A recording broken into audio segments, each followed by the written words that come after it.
এই চাকরি প্রার্থী যারা তারা আবার নতুনভাবে তাদের চাকরিটা ফিরে পেতে চাইছে, তাই চাকরি প্রার্থী। কিন্তু ওরা অনেকদিন ধরে চাকরি করছে। সুপ্রিম কোর্টের নির্দেশ ভার্ডিক্ট এদের চাকরি সবার চলে যায়, কে অযোগ্য কে অযোগ্য নয়। রাজ্য সরকার, সিবিআই, এসএসসি তারা কেউই দিতে পারে, তাই এই পরীক্ষা।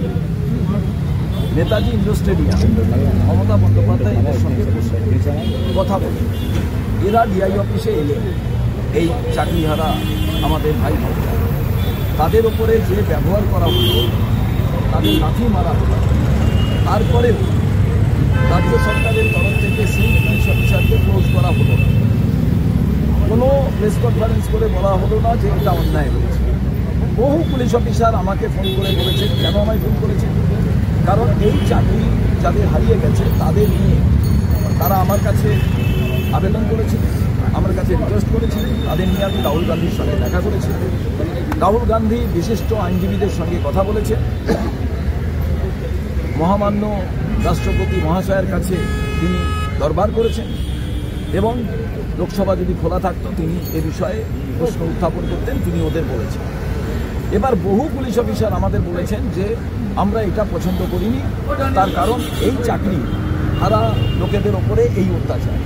আমি সমস্ত পুলিশ একই গতিতে আমি বলতে চাই। এবার প্রশ্ন হচ্ছে এই চাকরি হারারা সবাই মিলে তারা কেউ অনশন করছেন, কেউ সল্ট লেকে ধর্নায় বসে আছে। কালকে খবর এলো যে ওদের মেরে তুলে দিতে চাই। আমরা কয়েকজন ছিলাম রাতের বেলা 10টা এরকম হবে, তখন আমি তাদের কাছে পৌঁছলাম। দেখলাম যে তারা বসে আছেন, পুলিশ হয়তো তুলে দেবেন, এইসব কথাবার্তা চলছে। এই চাকরিহারাদের মধ্যে অনেকেই বললেন যে আমাদের কাছে জল নেই, বায়ো হচ্ছে যে বাথরুমের ব্যবস্থা। আমি ওখানে যখন বললাম ঠিক আছে বলে আমি এক গাড়ি জল নিয়ে গিয়ে দিলাম।